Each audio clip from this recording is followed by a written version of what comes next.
গুজরাট হাইকোর্টের রায়ে এবার খাঁটি তৃণমূল হয়ে উঠলেন তৃণমূল সাংসদ ইউসুফ পাঠান।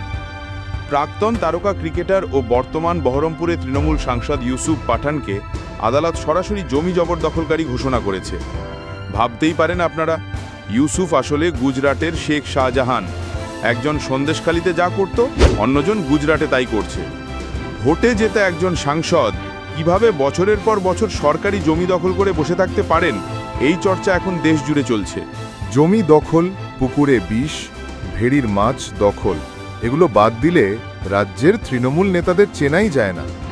দুর্নীতি আর দখলদারি তৃণমূলের এই দুই নীতি, এছাড়া কিছুই জানে না তারা। এবার ইউসুফ পাঠানও সেই তালিকায় নাম লেখালেন। না লেখালে তৃণমূলে কোলকে পাবেন কি করে? অভিযোগ ছিল পাঁচিল তুলে নিজের বাংলো সংলগ্ন সরকারি জমি দখল করেছেন তিনি।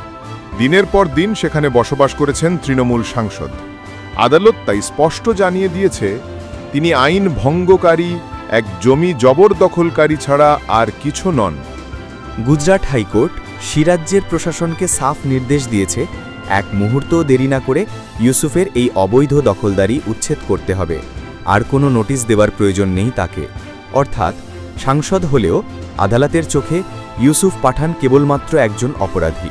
বিরোধীরা বলছে এটাই তো তৃণমূলের আসল রূপ। পশ্চিমবঙ্গ থেকে গুজরাট, সর্বত্রই একই ছবি, দখল, দুর্নীতি আর চুরি।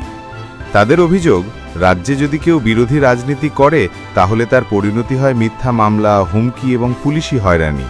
অথচ তৃণমূলের ছত্রছায়া থাকলে দুর্নীতি, জবরদখল আর লুটপাট চালানোর জন্য মেলে ফ্রি লাইসেন্স। কিন্তু গুজরাট তো আর পশ্চিমবঙ্গ নয়, সেখানে আইনের শাসন সুপ্রতিষ্ঠিত।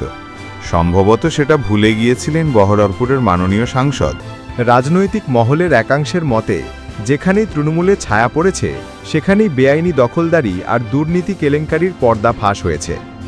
ইউসুফ পাঠানের বিরুদ্ধে হাইকোর্টের এই নির্দেশ ফের একবার গোটা তৃণমূল কংগ্রেসের দুর্নীতিগ্রস্ত মানসিকতাকেই তিরস্কার করল। পশ্চিমবঙ্গের সঙ্গে দেশবাসীও এবার বুঝছে তৃণমূল মানেই গুন্ডাগিরি, দখল, দুর্নীতি আর অপরাধের রাজনীতি। ব্যুরো রিপোর্ট, মাধ্যম। ত্রিপুরা এক অপরিসীম সৌন্দর্য ও সমৃদ্ধ মিশ্র সংস্কৃতির ভূমি।